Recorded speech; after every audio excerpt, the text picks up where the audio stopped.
It's April 21st, 1997, and this is episode 84 of WCW Monday Nitro. Commentary for the first hour of the show is Larry Zbyszko and Tony Schiavone, followed in the second hour by the three-man team of Tony Schiavone, Mike Tenay, and Bobby Heenan. Nitro opens with J.J. Dillon entering the arena. The first match of the night is for the WCW United States title. Dean Malenko is defending against Yuji Nagata. Kicks are great sometimes, but on the mat, he felt Ultimo dragging and Bobby Eaton, and Syxx would have been, but then we really saw and heard the dark side of Eddie Guerrero. We had not heard. There's no 10 other guys making room for versus Packers. Been off the gridiron, and he's been involved with men who know. Oh, Malenko's was a clumsy mistake. Now, oh, he caught him. What about that? He backs away from the kick, but he couldn't. Malenko back up. Good maneuver into it. Waistlock. Trying to turn it over, and he does. Malenko wins the match with a Texas Cloverleaf. Next up, Ciclope is taking on Glacier. Bell sounds, Glacier and Syxx. Belly to back in a good maneuver. See if he can put him together here against one of the Mexicans. Interesting, and bam! Right in the head. Big. Glacier wins the match with a cryonic kick. After the match, the masked giant, last seen at WCW Uncensored, heads to the ring. Mortis also emerges from under the ring behind Glacier and hits him with a sidekick. What a kick! James Vandenberg joins them in the ring as they attack Glacier. Holding Glacier up, picks him up, and puts him Mortis and this mammoth guy, and now they are taking the helmet.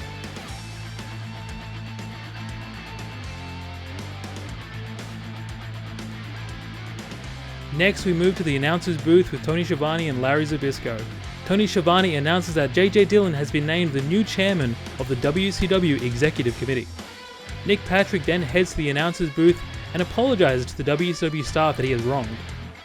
He also tells us that the NWO doesn't stand for what he thought they did, and they cater to people like Randy Savage and Eric Bischoff, and he just can't stand for that anymore. The next match is for the WCW television title. The Ultimate Dragon is defending against Bobby Eaton. Working around here somewhere, Larry. Well, no damn. Against the current world television that time. Oh, and a running Larry in here in our sport, who've done very. Kevin Green, respect this sport. Remember their roots, know where they came from. Start useful Tolman. Onoo stuck one right in there, but then it gets type of style. Long time. Tag team competitive. Submission hold. Bobby trying to fight. Apparently, and boy, he fights. The snugger again. The Ultimate Dragon wins the match with a Dragon Sleeper. After the match, we head onto the ramp with Mean Gene and Lord Steven Regal. Regal says that at the next pay-per-view, he will get a shot at the WCW television title, and he'll do what all the Americans seem to be struggling to do with it lately, is win the title. Next up, Chris Jericho is taking on Meng with Jimmy Hart. How Jimmy Hart was dressed. I mean, is that different for Jimmy Hart? Yeah, but not that one. Rock the Civic Center here in Saginaw. So that time around the shoulder. Try to just and try to get a move in, but again, Scotty Riggs in a rematch from again, nice six. Jericho, there's another one. Slipped off. Jericho with a heck of an effort here. Over the Jericho up on top. Meng has caught him. They just caught him right in the larynx. Well, now. Meng wins the match with a Tongan Death Grip. After the match, Meng and Jimmy Hart join Mean Gene on the ramp. Jimmy Hart says that tonight they're sending a message to Chris Benoit. Kevin Sullivan heads out with Jacqueline, and Sullivan announces that Meng will be taking on Chris Benoit at WCW Slamboree. Moving on, the Public Enemy are taking on the Steiner brothers. However, the Steiner brothers aren't heading out. We cut backstage and the Steiners are brawling with Conan and Hugh Morris. Right back in the entryway here, you're watching. There's the diligence. The Steiners. Agents and referees intervene and the Steiners make their way to the ring to take on the Public Enemy. They've got a big match coming up Mars. It's going to be very important. Of this mammoth man named Scotty Steiner. See ya. That's the big one. Oh boy, and down he's the wrong time. Again, Public Enemy, good tag. Oh! During the match, Hugh Morris and Conan head out and interfere. The Steiners and the Public Enemy team up and take on Hugh Morris and Conan.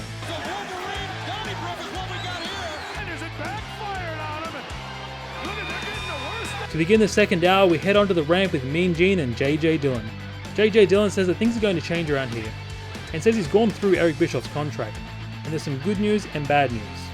The good news is that Eric Bischoff has no authority in WCW, but Eric Bischoff has a valid contract and will still hold his position as Vice President of WCW. Eric Bischoff heads out pandering to the fans. J.J. Dillon says that Big Bubba and Michael Wall Street do not have valid NWO contracts and are still contracted under the WCW banner. Bischoff says that he made WCW the #1 wrestling program on the planet, and now that he wants to do the same thing with the NWO, the WCW higher-ups have an issue with it. Bischoff tells Dillon that he can't fill his shoes and leaves. Dillon says he's got his own shoes and he'll be doing things as he sees fit in the WCW. Next up, Scotty Riggs is taking on Jeff Jarrett with Debra. There's been a lot of problems when women get involved. Here we go, ring. There's a kick to the midsection and a swinging neck Flair.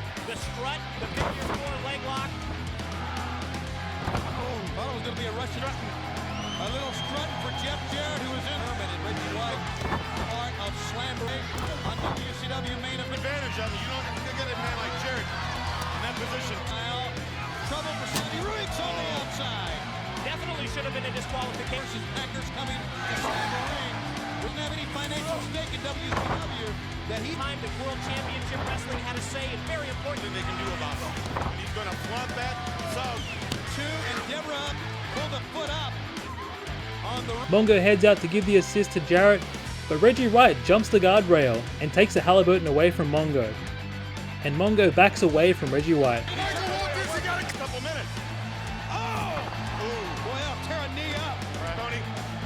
He knows how to wrestle. He knows what to do in that ring. He saw the man hurt his leg. Jeff Jarrett wins the match with a figure 4. The next match is for the WCW Cruiserweight title. Syxx with Kevin Nash is defending against Rey Mysterio Jr. Roddy Piper, you know how Flair acts. Okay, I can take a breath now and then. You don't have to finish everywhere. Where he is pointing to. Whoa! Oh! That's some of the greatest in the world. Head scissor takeover. none other than Kevin Nash. Oh! He can fly! No question, you're seeing Syxx, and he's riding Rey Mysterio, team champs. And we also know that Scott Hall is also a member. Where he's at, where has he been? Who knows? As you said, Brain, a straight shooter. Cruiserweights in the ring, but with Kevin Nash at ringside. Right, and this young man from Mexico, he's got him down. He's perched. Look at that move. What a move it was. And that was an accident. As Mysterio is picking up momentum in the match, Nash interferes and jackknife powerbombs Mysterio, allowing Syxx to get the victory. J.J. Dillon heads down and tells Syxx to drop the hold. Dillon tells Nash and Syxx that this will not be tolerated anymore. Mysterio is then loaded onto a stretcher and taken from the arena. After the commercial break, the NWO head out to the ring. Syxx is first on the mic and says that he's been paying attention to Flair and Piper, saying that the new generation knows nothing about respect, and says that he doesn't respect Flair, and he has very little respect for Roddy Piper, and challenges them to do something about it. Nash then says that the path that Flair and Piper built for the new generation was trash. It's now time for the NWO to shine. It's now time for tonight's main event. Psychosis is taking on Diamond Dallas Page with Kimberly. Last winger, no doubt about it. Page situation. Don't forget about Kimberly. Yes, he is. We have seen that ankle on that back body drop and that brutal move. Oh, he got it! Diamond cutter from the top rope. Out of nowhere. Dallas wins the match with a diamond cutter from the second rope. After the match, Randy Savage is in the crowd calling Dallas out again. Savage asks Dallas, can he feel the madness because Kimberly can? Dallas says that he's not going to chase after Savage this week, so if Savage wants to fight, he can head into the ring and take him on. Savage chooses not to. Finally, Roddy Piper, Ric Flair, and Kevin Green head to the ring. Flair, Piper, and Green lay in the ring and challenge the NWO to head out and make their own path. The NWO head out to the ramp and turn around to welcome Scott Hall back.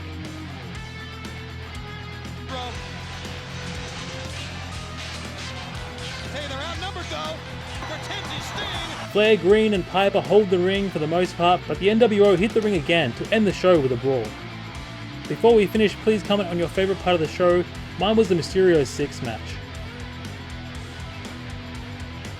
Thank you so much for watching. If you haven't yet, please subscribe to the channel.